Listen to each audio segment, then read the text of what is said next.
Hi everyone, thank you for clicking on this video. My name is Hannah and this is the Giraffe's Life, where I make lifestyle and travel videos. I am currently 1 week into my self-isolation upon return to the UK from one of the red listed countries. I was recently in Sweden for about 3 weeks. This is a video all about my experience in traveling during this COVID pandemic. So I am going to talk you through about my pre-departure preparation, my actual travels at the airport and on the plane, and then my experience being in Sweden during this pandemic, because I know that Sweden has had a very different approach to the rest of the world. If you've never been here before and you do enjoy this type of content, whether it be lifestyle or travel videos, make sure you hit that subscribe button down below and subscribe to my channel to see my future videos. And if you don't know who I am, I currently live in London, but I am originally from Sweden and I've lived in London for about 2 years now. I know a little bit more about Sweden than the average travel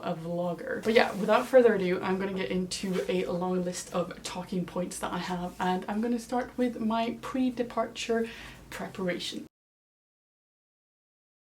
So I was going to go back to Sweden to visit my family, and I didn't want to bring COVID over to them in case I was sick. So I made sure to have about 5 days between my last day at work and my departure date. So I had 5 days of self-isolation. I did this out of respect for my family because I wanted to be sure that I wasn't sick before actually going, but it's also respectful to the actual destination that you're going to. So please make sure that you take precautions before traveling so you don't end up bringing any illness over to the place that you're gonna go visit. Pre-departure as well is 100% about researching how the destination has responded and what kind of regulations they have in place, because every country is different and some countries even have different rules and regulations depending on what region.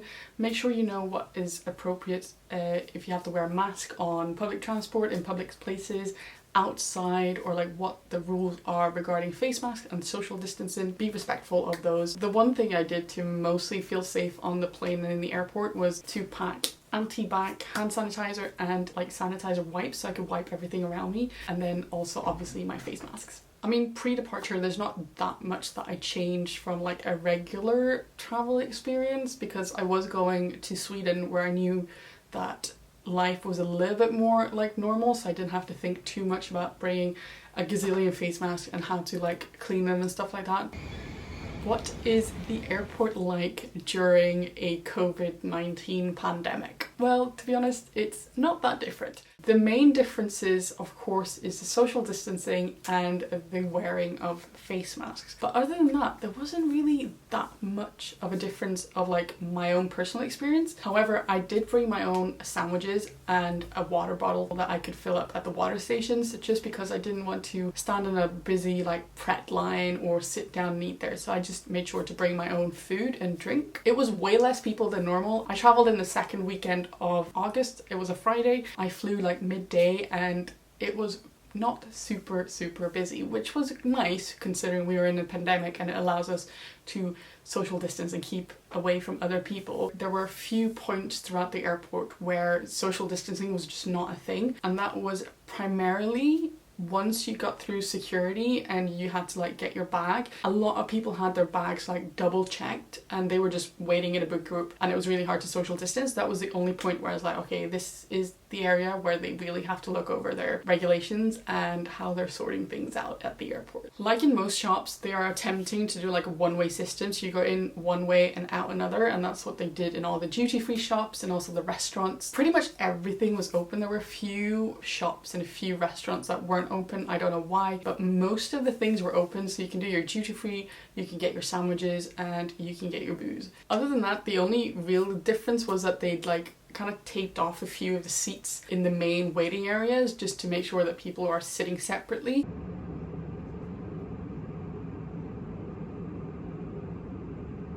Obviously, every airline has a different way of handling things. I flew with British Airways and I thought that their approach was really good. They had completely scrapped their priority boarding. There was no such thing as priority boarding, even if you were like a platinum member. Everyone was boarding row by row, so I think they did 5 rows at a time, so they started at the back. So I was actually the first one on the plane, which was really nice. You had a lot more space to move around and you weren't like crammed or like having to like squeeze past people, which was really good. It worked on the way there, but then on the way home, so like from Stockholm to London, there was some issue checking boarding passes. So the other person was calling out row numbers even though no one had actually got through like past the boarding pass part, which was really messed up. So they kind of just boarded people, and then when I got on, everyone was just going on, so the social distancing row by row thing did not work then. I think that was just like a miss in communication, but other than that I thought the BA did really well. When you boarded, you got a tiny little baggie with a sanitizer wipe and also a little bit of a hand sanitizer, which was really nice. Throughout the flight there's no serving, so you can't buy anything, but they will give you a small bag of crisps, a biscuit, water, and then on my first flight they also served tea, coffee and juice. I was also really lucky because neither of my flights were full. I think they were maybe like 2/3 full or maybe 3/4 full, so there were a lot of free seats. And the best thing is that I got my entire row for myself both ways. Most people keep their face masks on. There are a few people who just do not understand the idea and the fact that you have to wear it the entire flight, which is a little bit annoying, but they do kind of remind you throughout the entire like journey and be like, just remember, if you finished eating, put your face mask back on. So then my experience of going to Sweden, which has been a big talking point in the news regarding their approach to COVID and also the response to it. What was really nice about going to Sweden during this time as well, having been in London and having to wear a face mask all the time, is you didn't have to wear a face mask. It was so freeing and it was so weird. But the big thing that I noticed, especially being in Stockholm, was there was barely anyone else. Like, there were people out, but it wasn't as many people that I thought there would be. I went to the palace, I went to like some of the main tourist attractions, and I was pretty much on my own for most of the time, which was really crazy. But it's also understandable because the main Swedish recommendation is stay at home, and they also recommend people working from home. So a lot of people are working from home, which means that the restaurants are more empty and then the streets are more empty as well. One thing that I thought was really weird though is that you kind of forget that COVID is a thing in Sweden. Like, the only reminders you get is sometimes I was like in H&M and they would have in the speakers like, oh, remember there's COVID, there's a pandemic going around, so just make sure you keep your distance and wash your hands. Yeah, that's pretty much the experience of being in Sweden during this time. I mean, I did go see my friends and see my family, so I mostly just spent time with them and like at home. It was a strange and surreal experience coming from a country, the UK. Lockdown has been in place for 3 months and now everyone's wearing a face mask, to going back to Sweden where there's been no lockdown and no face masks. So yeah, that was essentially my experience of traveling during COVID. It was so nice to be able to go back home, and the reason why I traveled home now was because Christmas is such a big unknown. Like, if it was guaranteed that I could have gone home for Christmas, I probably wouldn't have felt as desperate to go home now, but I just really wanted to go home and see my family because I was meant to go in June, but obviously the pandemic was at its height. Now I just felt I'll do it. I'll do the 2-week quarantine. It freaking sucks to sit inside for 2 weeks. Yeah, this was my experience traveling during COVID. I hope you enjoyed the video. If you did, please make sure to give a thumbs up and leave a comment down below. And again, don't forget to subscribe to my channel